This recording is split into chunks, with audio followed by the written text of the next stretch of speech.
sales guru and entrepreneur. Please welcome to the show, Sethi. And in that very moment, it was like a whole what happened? I was just hoping and I was praying please give me another chance. I'll do whatever it takes. I was willing to be bad at it so that I learn how to become good at it.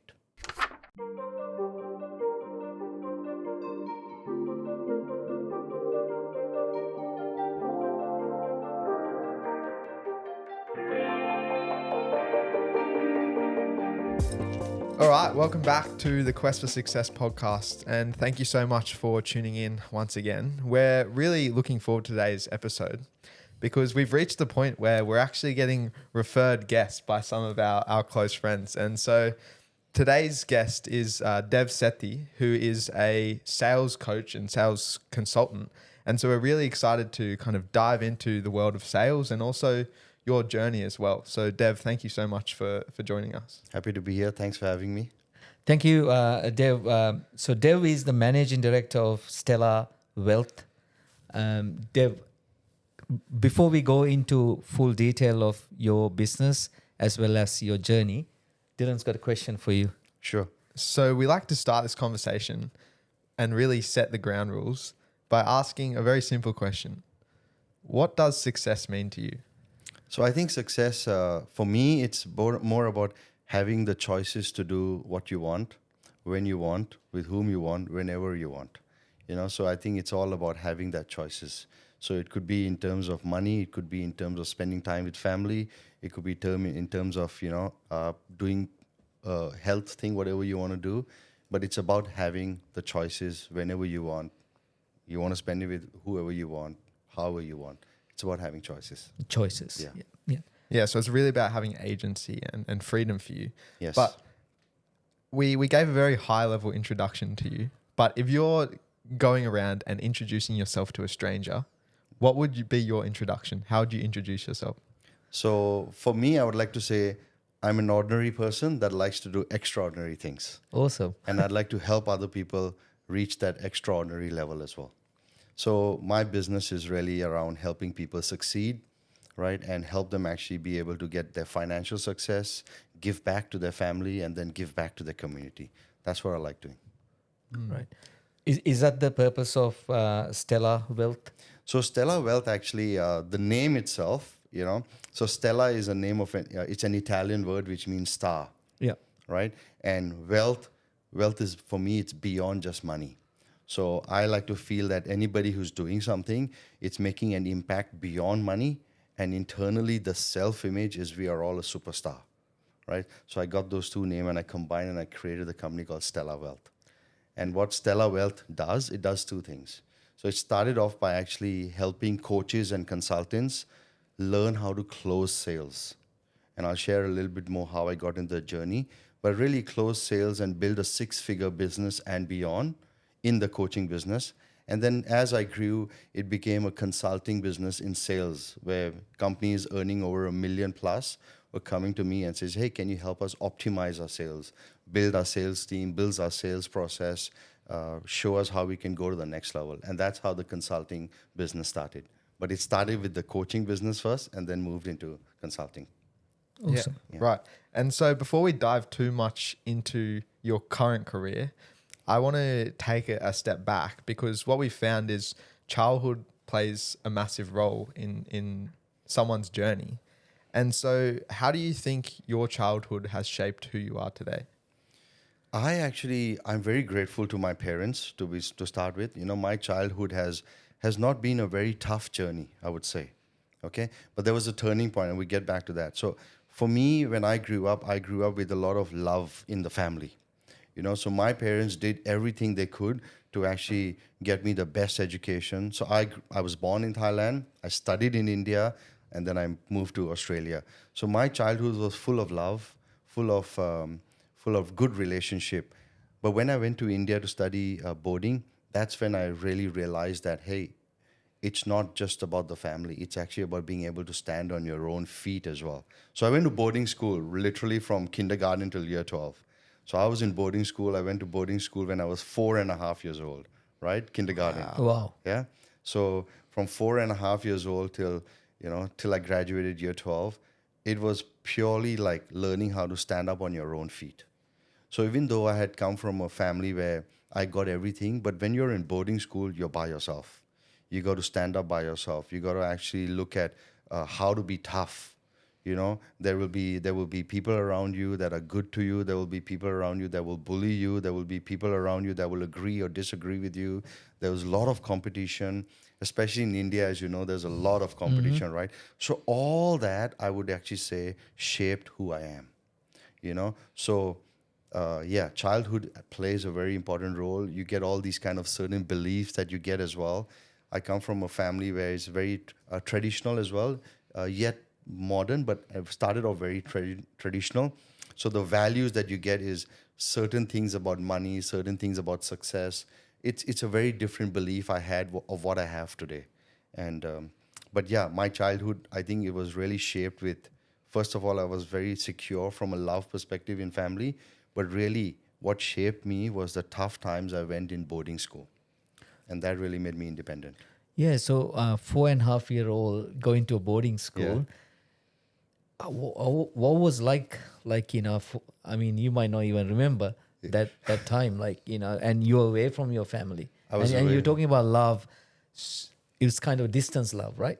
Yeah, yeah. So it was about, so the boarding school was from March till November, right? And mid-November till about early March, I was in Thailand. That's where I grew up, right? So 4.5, all I remembered, and I did not enjoy the first 5 years. The first 5 years was like, it was just there for the sake of being there. I don't quite remember a lot about, my first 5 years, but I remember the first year I was there, I was crying and crying and crying. But I think I would actually say it was more tough on my parents probably to actually, they knew why they were sending me there, because at that time in Thailand, there was not good education in terms of English, right? And this is, we're talking like about, 45 years ago, the English wasn't as great. The schools wasn't as great at that time. So the culture wasn't there. So to shape who I am today, I think that tough decision needed to be made. And to answer your question, yeah, it was actually a long distance relationship, if you can actually call it. Yeah. But when I came back 3 months back to Thailand, oh, I loved it. I loved it. Yeah, I used to just come back and just get spoiled by all the food and travel and everything. So it was a good balance. It was a good balance. You have other siblings? I do. I'm the there? youngest. I got an older sister, and then my brother, and then me. So they all studied overseas? Everybody studied boarding school. In fact, my parents also studied boarding school. All right. Oh, wow. Yeah, so I think that's probably where they said that, hey, they could do it when I could do it. Oh, nice. Yeah. Okay. And throughout your career, after school, you went to university and you had any interest? I know you worked in technology before you get into more business sales area. Yeah. So fast forward. So schooling was in India. My bachelor's was actually in Thailand, right? And I was going down the business route. So this was, when did I start uni? 96, I started my bachelor's, right? And at that time, I went into business administration. It's a 4-year degree.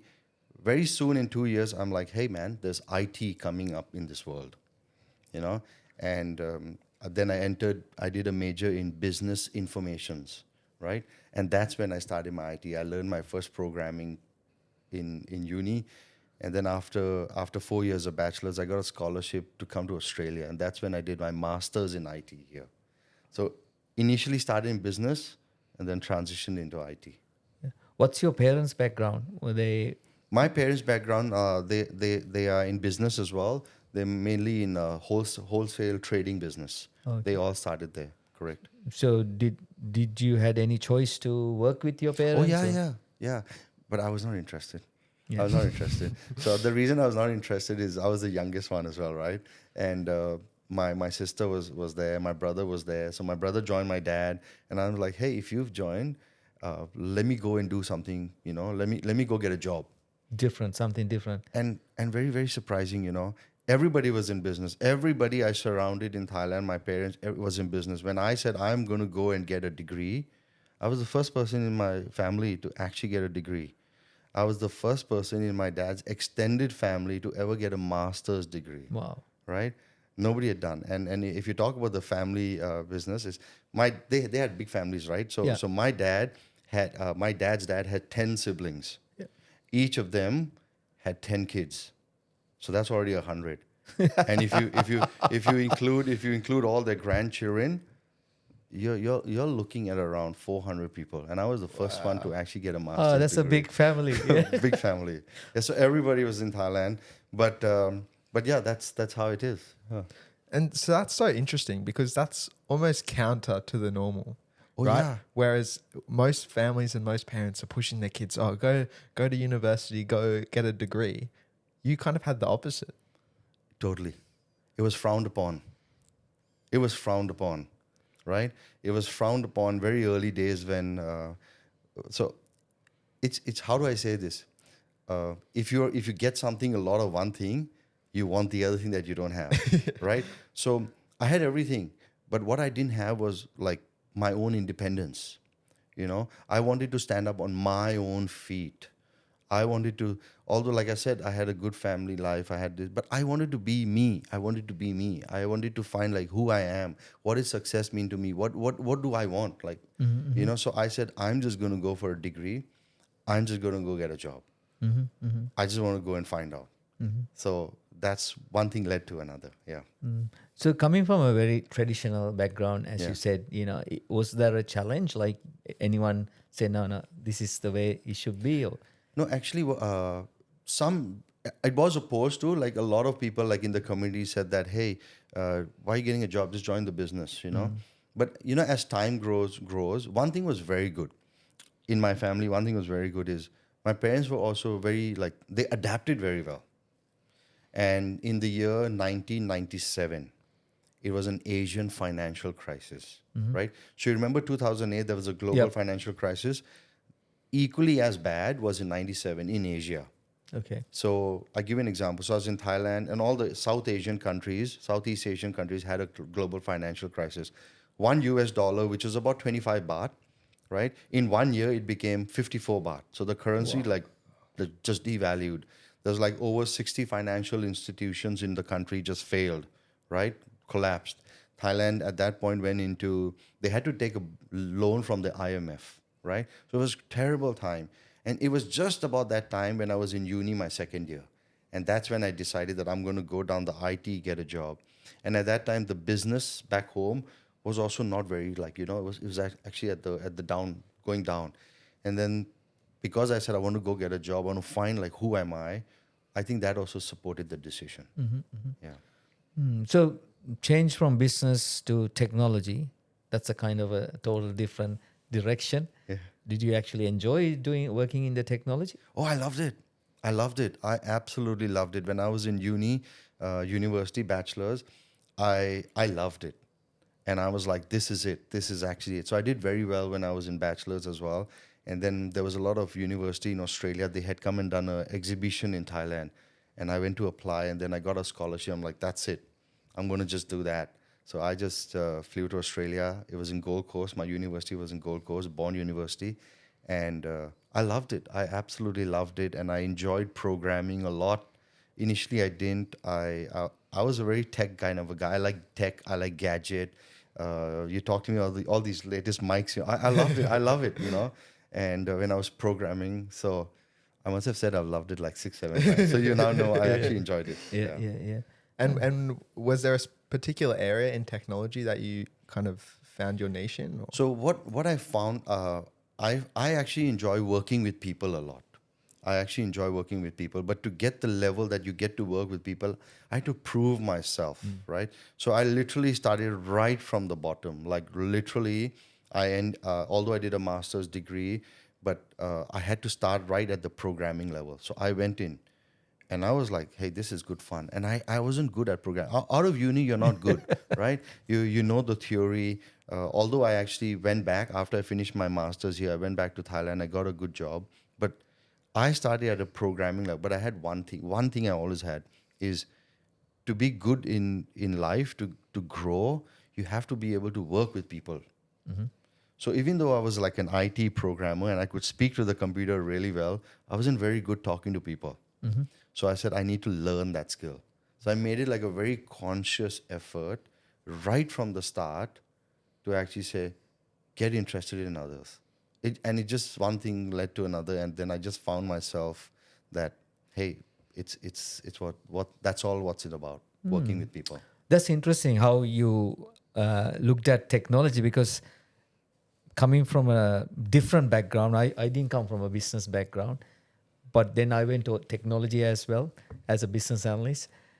And then when you're working on the more tech side, like when you're writing code, I found I didn't have that connection with people. So that's why I thought, well, I need to get out of technology. And it's interesting that you found other way around. You saw that technology to help you to work with people. Yeah, I did that. And I remember one story here when I was in Australia. I was working in a wealth management company, right? And as a programmer, you'll know as IT, nobody likes to document stuff, right? We'll just program. We don't like to document. The next person come, hey, figure out on your own. I was like, you know what? Let me take this challenge up. So I got all the various people in various different teams. Hey, document this, document this. I started facilitating that just out of sheer like curiosity. Yeah. And one thing led to another. And, by just doing that, this person said, oh, this is so good. And when the team started onboarding other people, they're like, hey, this document works. And then I'm like, good. And I started talking to other teams. And because of that, just the interaction with people, you form a relationship. And that's when I was like, hey, I can actually use this strength of mine, or this curiosity of mine to work with people. Amazing Yeah. how you looked at it in a total different way. Yeah, that's how I did it. Yeah, oh, awesome. So from technology to business, so you decided, well, it's time for me to do my own thing. So I've always wanted to do my own thing, okay? But I was not ready for it. So I came here in 2006, and I came here to Australia. Also, the business back home had sort of really gone down really a lot.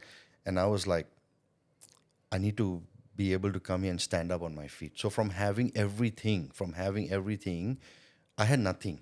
Absolutely, when I came to Australia, I had $3,000 in my pocket, and that was also borrowed from my parents.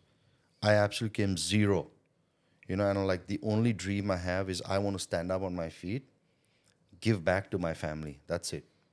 So I told my dad that after 1 year being here, I called him up and I'm like, I'm going to build something on my own. I don't want to be in a job anymore. He's like, no, you stick around. You need the experience. You need to know how to work with people. You need to know how to work for someone, so that you just need the experience. Just do it. I brushed him off and I was like, okay, I'll just do it. And I did it.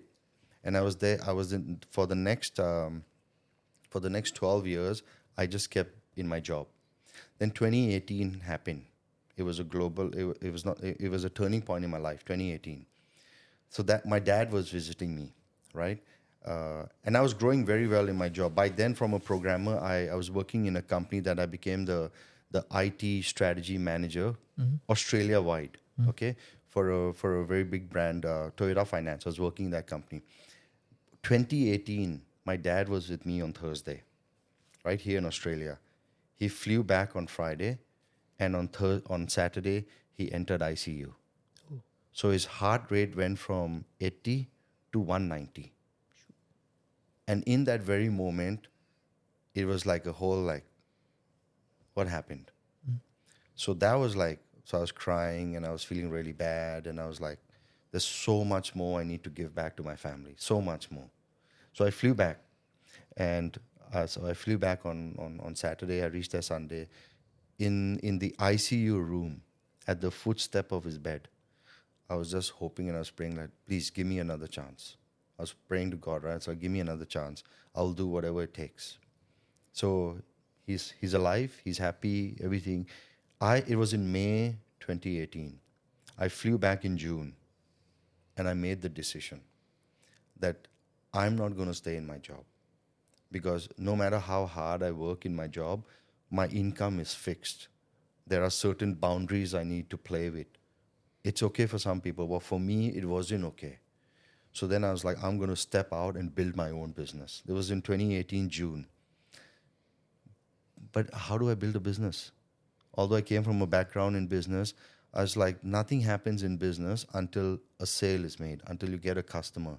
So in June 2018, I made that decision that I am going to officially learn how to close sales. So that was my turning point. So I then, from then on, it took me 2 years to transition out of my business, but that was my turning point why I decided to go from an IT to build a business. So that moment when you realize that's what you want to do, you mentioned closing sales. Yes. Why that? Why did you use that? Any reason? So I started researching a lot online what business to do, and there was a lot of people saying make money this, make money, and I was, what I've learned is it's not about making money fast. It's about making money, keeping money, and multiplying money. You make fast, you lose fast. So all the things that I was looking online didn't tally in my head, and then suddenly I came across someone's video, and he started talking a lot about, like, you got to learn sales. And then I was like, yeah, man, you got to learn sales, because I saw my parents. And then the definition of sales changed. If I'm in a job and I can influence you to share with you what the idea is, and you're like, hey, man, let's do it, that is sales, right? And I had kids also by that time, right? And if I can tell my kids and show my kids and influence my kids, hey, that is sales. So pretty much the definition of sales in my head changed, that if I can influence someone to get them to do what I want to do, but make it their decision to do it, that is sales. So then I was like, hey, this is actually good. And then I looked at it and like so powerful that I could negotiate better, I could build a business better, I could form relationships better. But where do I start? And that's when in this video that I saw, it actually said, go learn how to close sales on the phone. Okay. And that's when I did it. So Dev, explain to us, what do you mean by closing sale? Closing sale is pretty much, so if you and I are in a transaction and you agree, if you have a problem, pretty much sales is like, if you have a problem and I solve your problem and you are able to pay for that and you're willing to pay for that, and we say, okay, let's take a deal. I'll solve your problem, you pay for me. Yeah, handshake, and that's it. That's closing sales. So literally, that's what I taught my 9-year-old daughter as well. Sales is number one, solve a problem. 2, get paid. Yeah. I mean, that's a really good discussion. So that's something that I really wanted to discuss with you. I have many salespeople, right? Sometimes spending a lot of time talking to customers and building an amazing relationship, but they don't turn into sales, right? So how do you, being a good relationship person, to become a closing sales, like, making an impact? Yes. Oh, very simple. So I'll share with you. It's about having conversations, correct? But it's actually about having conversations that convert. So if you have in your mind that, hey, I'm going to have a chat with you, I'm going to solve your problem, but it needs to lead to a kind of a conversion. And conversion here is exchange of money. Yep. Right? So that's the mindset it starts with. So a lot of people I see that, hey, we'll just have a conversation, you know, and then we'll be just pally, we'll be helpful. It doesn't work. It's good for a relationship, but at the end of the day, money is important. Yeah. Right? Yep. So the mindset needs to be, let's build a relationship, let's show a genuine problem, but the ability to ask for the close, that is the ability to say, okay, this is my price, let's do it. That is a skill in itself. Yeah. Yeah. And how do you go about developing that skill? So you got to learn it. Yeah. So I'll share with you my journey, how I learned it. Okay. So it's, I was never good at sales. Okay. I've actually zero sales experience, absolutely zero sales experience.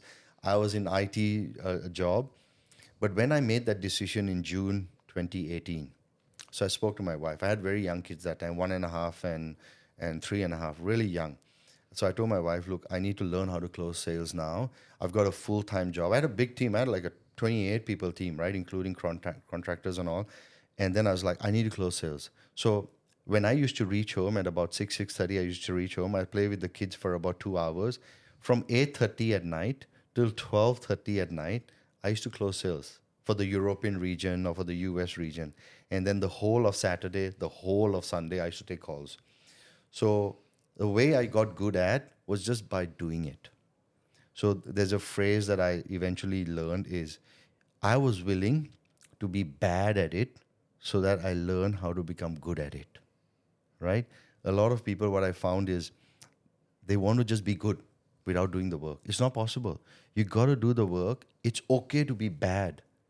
Right? It's okay to be bad because when you know you're bad at it, you'll now know what to fix. Yep.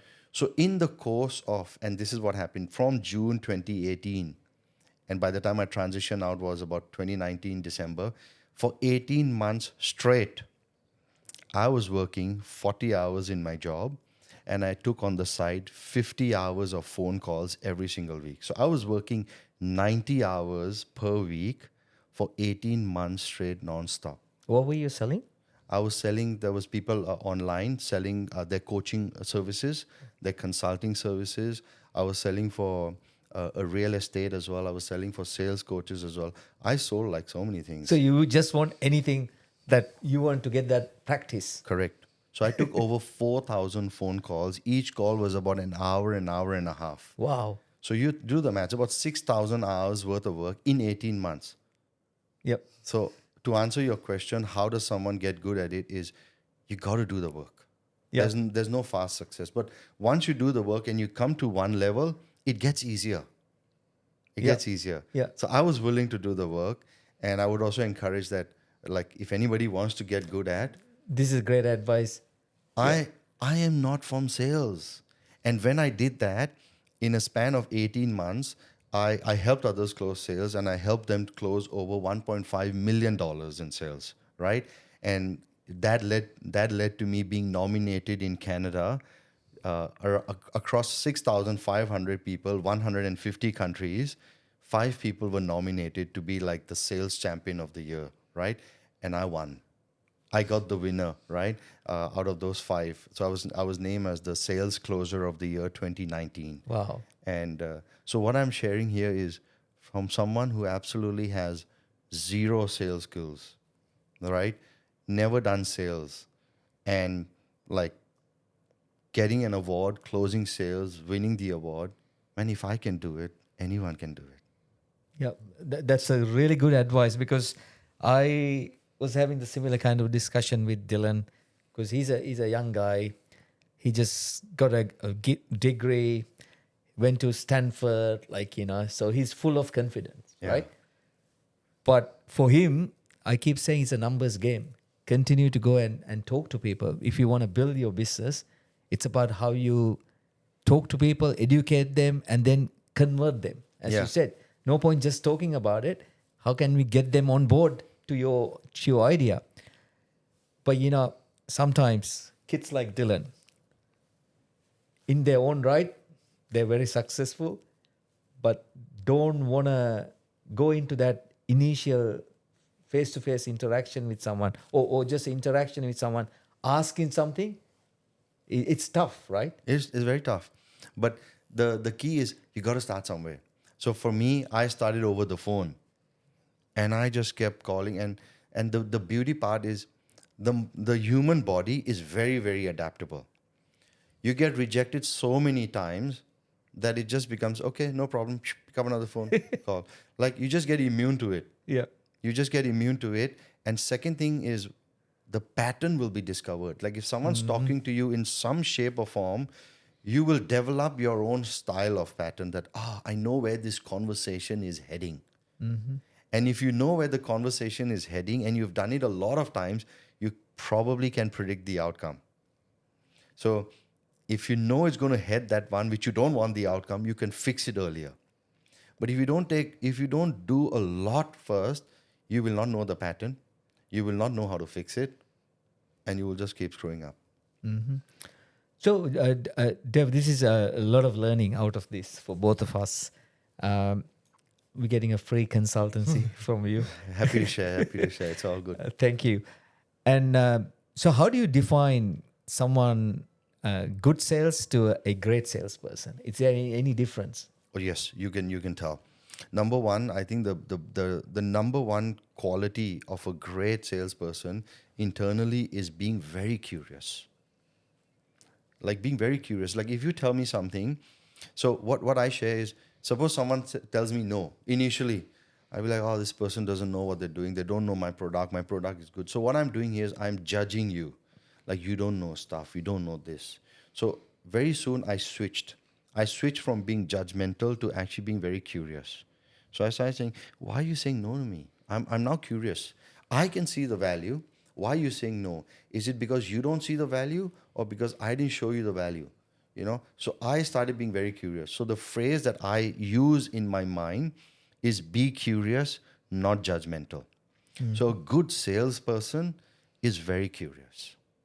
Because if I'm curious, what will I do? I will listen to you. I won't talk. I will listen. I'm like, I'm curious. Tell me more. Automatically, instead of me talking, I will ask questions. Because I'm curious, I will ask, why do you think this? And now I'm listening. And if I'm listening, who's talking? You're talking. And if you're talking, who's feeling important? You're feeling important. And if you're feeling important, you're going to be like, hey, this is a great conversation. I'm like, okay, tell me more about your problem. You keep telling. How can I fix this? You'll keep telling how I can fix this. Yeah. What have you tried? I've tried this. Why hasn't it worked? You're telling me how to close the sale. And I'm like, okay, so all this hasn't worked for you. What do you need to make it work? So you'll tell me what you need. Okay, what if I can do that for you? Yeah, sure, let's do it. Close sale. Fantastic. That's Easy as You that. make it sound so simple. It's literally being curious. And don't copy anybody's style. Like for me, my style is I sort of work, I like to work with people, right? So I sort of joke around a little bit. I sort of like make it feel, and I'm not hard push. It's a conversation.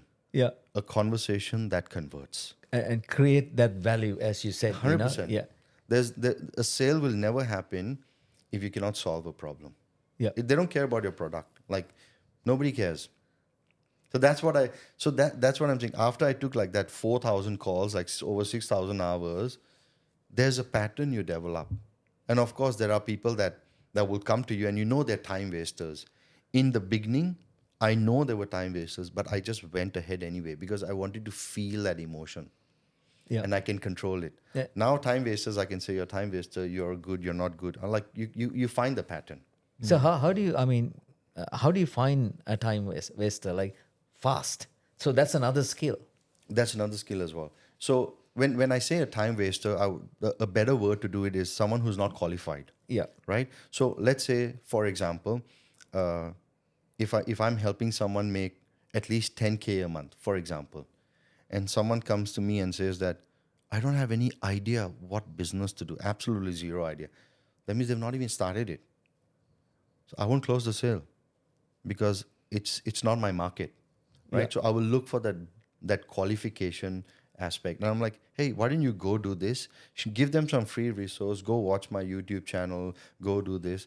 When you're ready, you come back. So when I disqualify them, but giving value so where they are at, they can grow.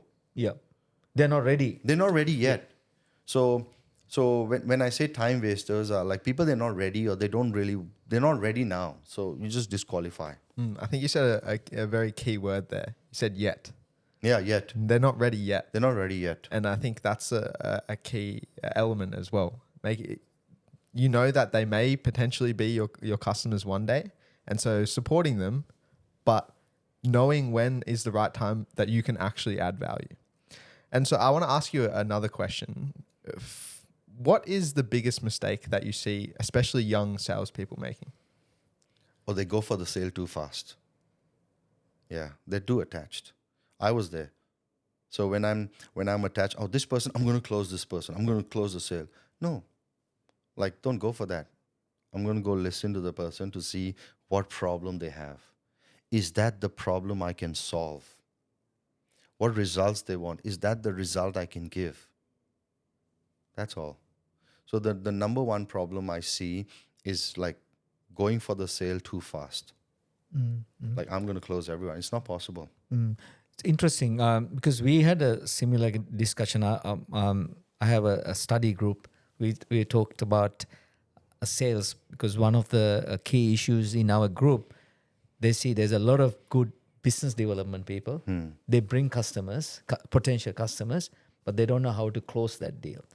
We also, part of that discussion, we thought it's like hunting. You know, when you hunt, sometimes you're good at finding the hunt, but you can't kill it. Yeah, right? yeah. So you need to have right people, right skills in the team. It's a teamwork. Sometimes not a really individual game. It's doing a sales. So business development guys identify the customer, and then the sales guys actually really creating that sale. Yeah. Do you see that? That's in a large organization, I guess, you know. So what your reference to will be mostly B2B type of sales, Yep. right? So I think in an organization, everybody is actually in sales. Absolutely. Because if you think about it, and I'll answer your question in a bit more detail. If you look from a customer's point of view, when they're interacting with your company, they don't care whether you're in marketing, whether you're in product, you're in operations, you're in sales, you're in support. They don't care. All they care about is what is my experience with this company. If my experience is good, hey, there'll be a higher chance to work. As simple as that. So everybody's in sales, right? If you're in product, for example, hey, your role is to actually really bring out what are the benefits of the product, how to do it, right? If you're in operations, hey, you got to make sure that everything is efficient so that when customer complaint comes in, you handle that. That's sales, right? Even business development, when you're coming in, the relationship that they bring into the company, if it stops at the business development, there's a gap now. So imagine this, you walk into a store and the person greets you really well. Okay, I've got everything you want. Now this person will help you. And that person doesn't know anything what's happening and asks you all the same questions again. How are you going to feel? You get frustrated, right? That's exactly what it is. So if the handoff good between the parties, from a customer experience perspective, it is one streamlined process. Yeah, need to be seamless. So everybody is in sales, right? And if the BDM, like you said, the business development comes, bring it in, the person who's sort of giving more details, because sometimes you need product knowledge. If the person who's giving more product knowledge can actually answer, does the feature solve your problem? Does this feature give you the result? You can answer these two all the time, and then you just show how you're going to make your money back. It's sales. Yeah. So if you show these three things, the conversion just happens. And then, yeah, that makes sense. And Dev, you mentioned you're talking to your daughter Yeah. about this sales thing. What exactly you're talking? So I got two daughters, right? A 7-year-old and 9-year-old, right? And we play a lot of games together, but for every game they get points, right? So they want stuff, like they want to buy this, buy that. Before we used to just buy it for them. Now we're like, you got to earn points. And you can take points and you can convert points Loyalty into program. dollars, right? So what am I doing here is I'm also training them how to sort of delay gratification a little bit, right? So one of the games we play is sales. So of course they're 7 and 9 right now, but what I do with them is I'll teach them first, this is sales. So literally when I started earlier, I told him, what is sales? Sales is just two things: solve a problem, get paid. Then I asked them, how do you solve a problem? They're like, I got to ask questions. So how many times you got to ask a question? So my daughter tells me this, right? She says, you ask the question till you know what the problem is. Good. Excellent. You don't stop asking questions, right? Yes. Okay. And if you know the problem now, how are you going to solve it? I got to have a skill to solve that problem. Yes. What skill do you need?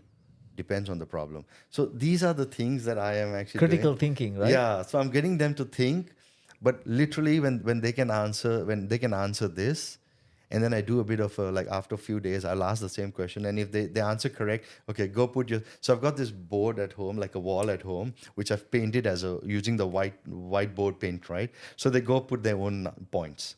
So that's how we play And sales. you teach them a little bit of honesty as well, so they can put their own points. They go put their points and all. It's amazing because mainly I asked that question because if you can teach a kid, because kids are very honest, right? Yeah.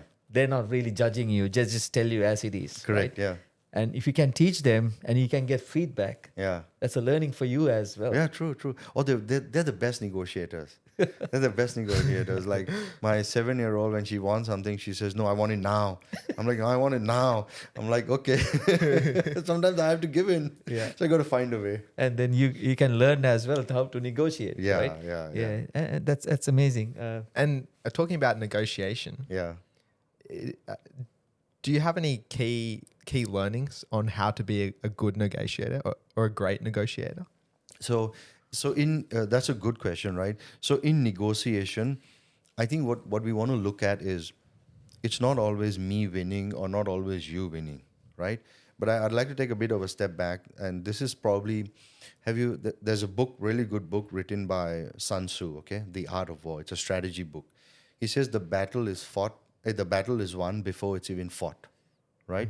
So when you're negotiating, I think like the aim here is how can we both win, right? So there might be multiple negotiations, right? So analogy here is, let's say the negotiation is a war. Every conversation is a battle. I don't have to win every battle to win the war. I win some, you win some. As long as a whole you feel you're winning, I feel I'm winning, we got a good negotiation. So I think the mindset plays an important role. Is there are certain things I'm willing to give. There are certain things I want. As long as we play with that and we understand, you'll be able to negotiate. I think that's fantastic because we did an exercise when I was over at Stanford, and there was two of us doing the exercise, and we were negotiating over a job salary. And so I was the hiring manager, and let's say you were the candidate, and we both had a sheet which said, okay, if I get X days off, then you get this many points. If you get this salary, you get this many points. And what we actually found afterwards, once we made the transaction and closed the sale, was that there was different areas that we could give up and the other person would also benefit. So it might be, let's say, I'll give you an extra day off and that adds immense value to you, but it doesn't really detract much from me. So I'm happy to give you that. And it really kind of cemented this idea of adding value to both parties to reach a happy medium, because you're really trying to create that win-win situation. Yeah, true. It is generally a win-win situation. Yeah, definitely. You can't have win-lose in a negotiation. You can't. Yeah, it's not sustainable if you do that. Yeah. Even a win-win, when people say, let's do win-win, it's easier said than done. Yeah. Because a lot of people, they go in and they're like, I want everything I want.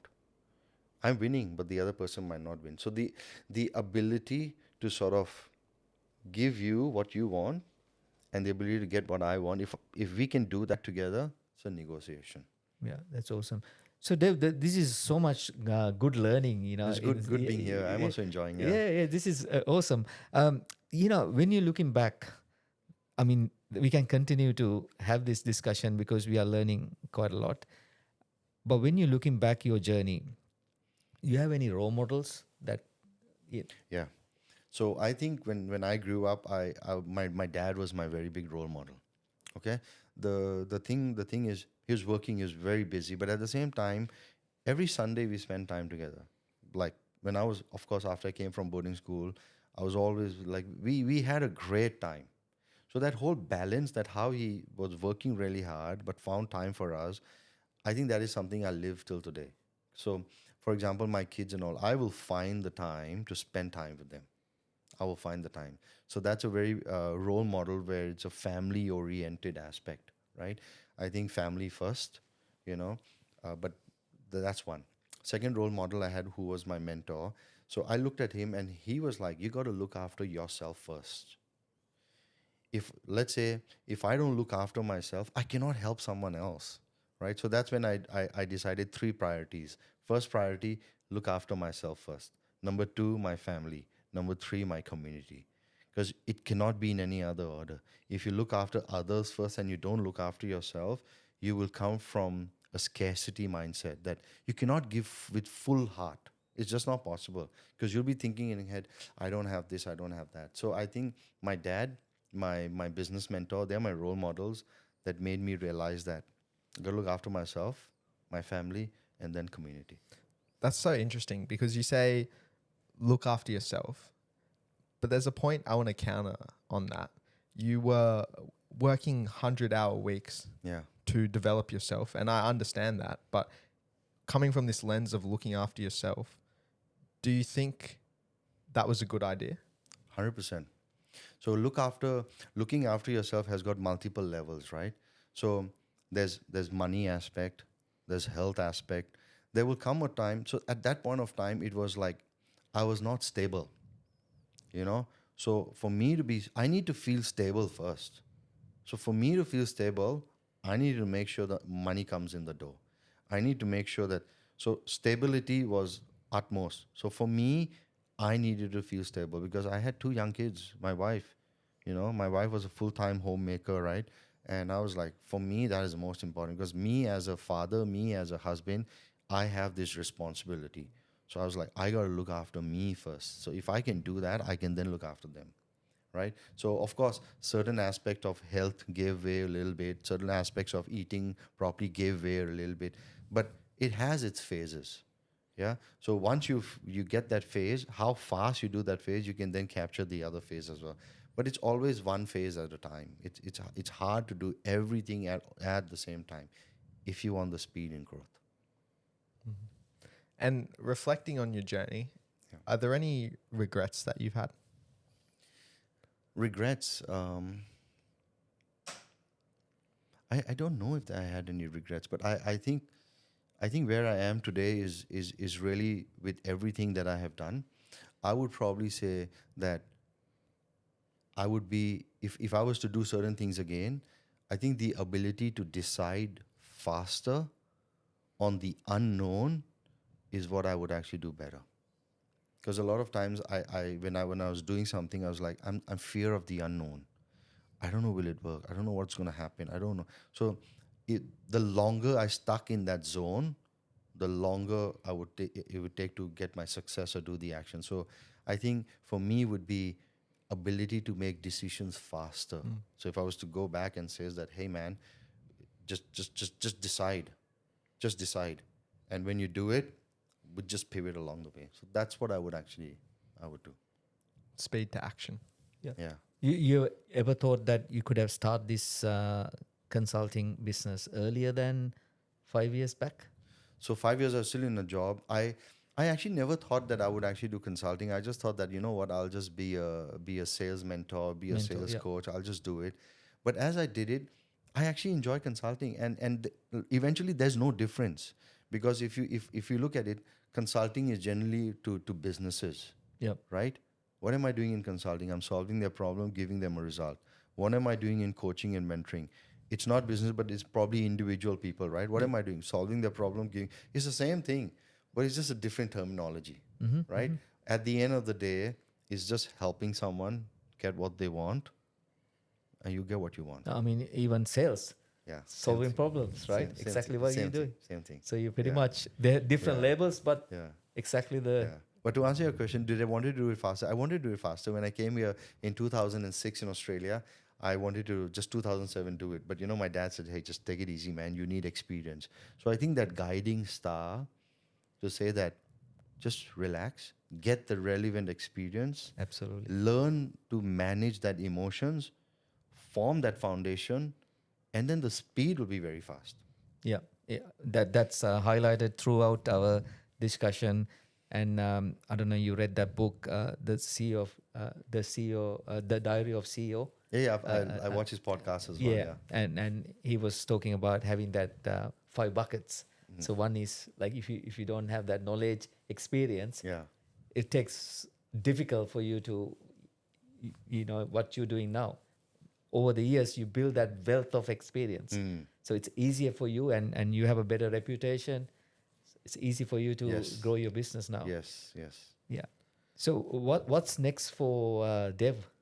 So for me, so I started Stella Wealth, but there's a brand that I've now come in. I want to start. I've already started. It's called the Wealth on Command movement, right? So it's more about wealth for me is beyond just money, right? So for me, wealth is about literally three things, right? Having the success for yourself, give back to family, give back to community. So for me, is I want to build upon this. So I've expanded my business in Thailand as well, right? Really reaching out to people that want to build financial success for themselves through coaching, right? And build a community which is wealth on command. So you have the control in your life to create the wealth that you feel is right for you. So that's where I'm heading to, expanding more on my consulting, expanding more on my mentoring along this line. Amazing, amazing.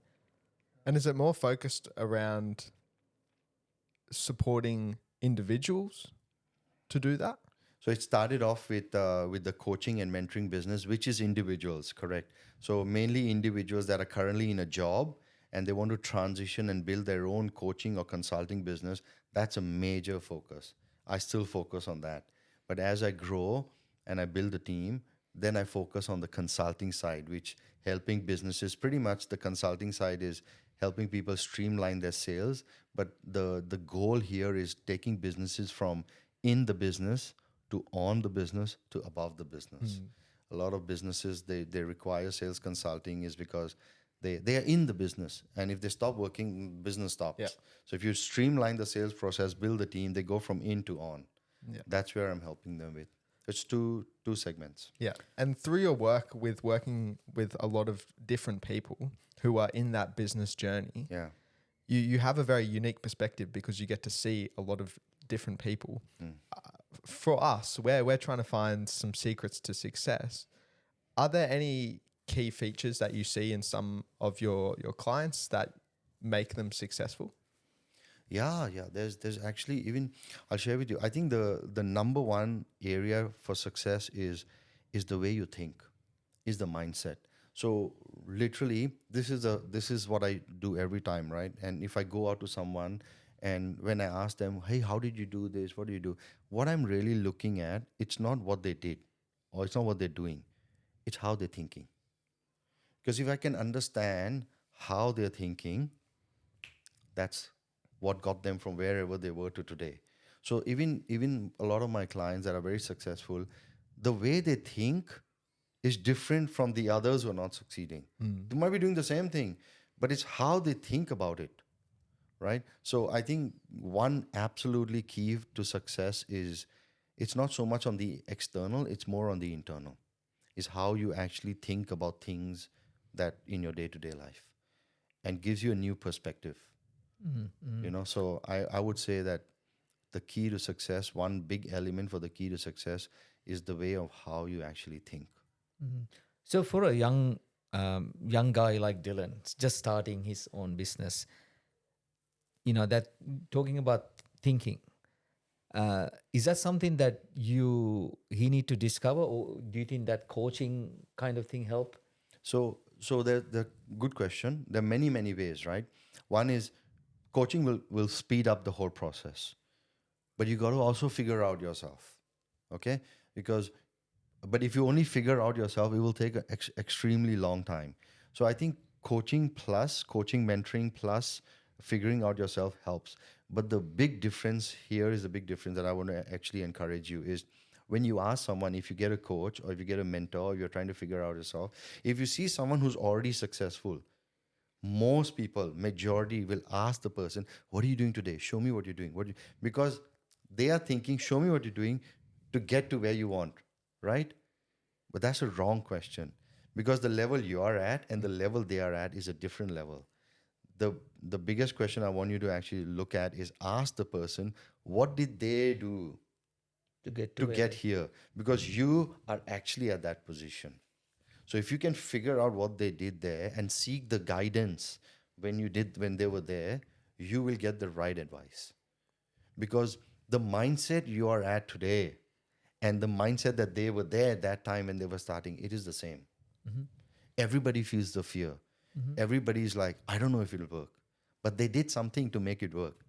But if you ask the person today, they've already developed their mindset. And you'll be like, but I can't do that. So the question is not what you're doing today. The question is what you did to get here. Yeah, your journey. Yes. Yeah, Correct. more than a destination, it's the journey. It's the journey. So so if you're starting new, if you're brand new, and you meet someone who's really successful, like even for example, your dad, right? You ask him, what do you do? Like, when you started out, like when you're in a job and you're going to quit your job, like what did go in your head? What made you? Those questions is what you're actually having today. That's what I would say. Because then you get the actionable steps. Yeah. Otherwise, they're years ahead of you.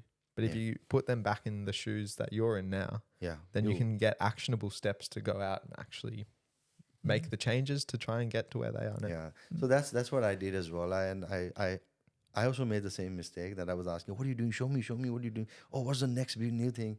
It didn't get anywhere. I kept changing from one thing to another, to another, to another. But when I switched, and I don't remember when I had this switch, but when I got this switch, I started realizing, I'm asking the wrong question. Light bulb moment. Yeah. Yeah.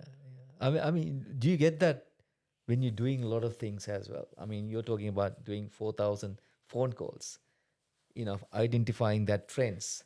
Yeah. So you can't just come up with that light bulb moment, just sitting and thinking, right? Yeah. You need to action. The light bulb moment will never come if you don't stick with that thing for a while. It will never come, right? So you're an IT, right? Yeah, Yep. like IT. Initially, You're an yeah. IT as well. So even like when you're doing a program, I'll give you a IT. When you're doing a programming stuff, you've written it and you find a bug. I'm like, how what's wrong? And you keep doing it. Then you're like, oh, I got it now. How to fix it? That I got it is through a series of programming sequence you've done, so through a series of bugs you've done, and then you get this aha moment. That aha moment, it'll only come through a journey of transformation. Yeah. But if someone's not willing to go through that journey, that aha moment, that gotcha moment, it will never arrive. Yeah. I really like your analogy you use for that butterfly moment. Okay, yes. Can you please share with Dylan? So when I won this award in Canada, right? So it was my very, very first time I was on stage in front of 1,500 people. I've never done it. Okay, the maximum I've done is like 100 people, like in the room. But I was on stage in Canada, in front of everybody who's like, English is their first language. English is not my first language as well, and I was like, this is scary. But I won the award, and I wanted to sort of not make it about me. I wanted to sort of help others and inspire them on, how they can win too. So I went on stage, I gave a thank you speech, and part of that thing, I actually, this is what I felt, right? It was more like a butterfly, right? Let's say a caterpillar. When you're a caterpillar, it looks very ugly. In fact, if you come here, you want to stamp it, you want to kill it. People will be like that around you, where they will not believe in you. They will say, what you're doing is crazy, is rubbish. They'll pull you down. You will feel terrible. You will feel terrible. It's like that caterpillar. Nobody likes it, right? In fact, you kill it, you'll throw it away. But when you allow the caterpillar to go to the next phase, it is the cocoon phase. It stays still. It's like us. We get into that phase where we've tried so many things, but nothing's happening. We're still. I've tried this, I've tried that, nothing happens. But what's happening is internally in that cocoon, the caterpillar is transforming. Same thing like yourself, when you have tried a lot of things and you're like, nothing is working. That moment of that dead silence, your mind, body, spirit, physical is actually transforming. And your environment as well. Everything is transforming. And in that transformation, the cocoon, one fine day, becomes a butterfly. So you yourself, if you're that cocoon today, you're like, I've tried everything, it's not working. You're just on the phase to actually get that breakthrough, which is that butterfly moment. That's awesome. Yeah. So that's give really yourself nice. a chance, because change takes time. Success takes time. If you don't allow yourself that change, that time, the success will not come. So this whole analogy of butterfly, from a caterpillar to a butterfly, it is a successful journey. It's the quest of success for that caterpillar to become that butterfly, right? That's the journey we all need to go through. I love that. That's really, really powerful. But on that, I want to ask you, how do you know if you're doing the right thing? Because things take time, but you could spend so much time going in the wrong direction. Let me ask you this question, right? How do you know things don't work? You've tried a few things. How do you know it doesn't work? Only afterwards. Only afterwards, right? And when it doesn't work, do you stop there? Depends. But if you don't want to stop, what do you do? Keep going. Keep going. And you keep going, right? So the only way you will know something is like successful is when you know something is not working. But if you have that courage and the dream to keep going, that thing that is not working will start working, right? So the only way to discover something that is working is you have to be willing to go through things that are not working. It's like the guy who made the light bulb. I forgot his name. Yeah, he's like, I tried like 1,000 times. It's not that I fail. I just know 1,000 ways that it doesn't work. Yeah. Till I found a way it works. So to answer your question, the only way to know if it works is to actually just keep process of elimination. This didn't work, this didn't work, this didn't work, this didn't work. Let me pivot it. So when what doesn't work, you pivot and you learn and you keep improving. In English, it's called improvise, right? You keep improvising and improving. You'll find what it works. Yeah. That's pretty much my answer to you. No, that's awesome. And look, we could talk all day, but we're just hitting an hour here. And so I kind of want to wrap this conversation up. And looking back on your incredible journey, would you say that you're successful? Yes. Where I am, to where not, I'm not there at where I am yet, but every journey is a success. Because every experience that I have, I used to go, oh, that's a shitty experience, that's a bad experience. No, but if I didn't have that experience, it would not lead me to where I am today. If I didn't have that bad experience, I would not go through that bad emotion. And if I did not go through that bad emotion, I would not know, and I would not understand how to actually manage that emotion. Success is a lot to do with managing emotion. So today, where I am, yes, I am successful. That's amazing. I really like how you phrase that. It's very powerful. And I suppose throughout our conversations, I've been jotting a few things down about why I think you are successful. And I suppose the first one is you're very secure and independent. You're always willing to take the chance to grow yourself. And I think it's very easy to become comfortable and kind of coast. But you said it so many times, you wanted to be able to stand on your own 2 feet and really find your own independence. And I think in doing that, it led to so much of your growth was when you stepped out of your comfort zone to try and be your own man. So I think that's a really powerful one. And another one is your curiosity. I think that's probably one of your main ones. You are always looking for ways to improve. And I think another powerful point linked to that is you know your weakness. Like you said early on, you identified that you weren't good at sales. But you didn't just go, okay, I'm not good at sales, that's it. You were like, okay, I'm not good at sales. How do I get good at sales? And you actually went out and did the work. And so I think that curiosity about always looking for ways to improve yourself and get 1% better every day, we always talk about it, is another core aspect. And you also talk about this really strong give back mentality. Everything you're trying to do is, how do I give back? How do I give value to someone? How do I help one of my clients so that they can give back? And I think a lot of traditional success we see as making lots of money and being that wealthy person. But from our conversations, I think the truly wealthy people are the ones who know that it takes an army to get them to where they are, and they turn around and give back to the people who have supported them along their journey. So I think That's really powerful. And the last one that I want to touch on is you have really no ego. You talked about how you were okay to be bad at something. And I think that's something that I'm struggling a lot with as well, is it's so hard to just accept I'm bad at something. But the fact that you did and you went out and did something about it, I think that's really core to your success as well. And so thank you so much for this conversation. I've definitely learned so much. Yeah, and just to add to that list, what Dylan shared with you, what I want to share, you're a very positive person. Like the way that you look at things, and most people look at it in a negative way, but you see always different way of looking at things, and then those things you turn into a very positive way of looking at it. Even things like you don't like, you're looking at how can I make it more likable. So that's a very great ingredient that you have to achieve success. And thank you so much. Thank you for having me. Yeah, and you mentioned that you've been putting out a few things on YouTube. Yeah. If people want to find you, how can they do that? Just search for my name on YouTube, Dev Sethi.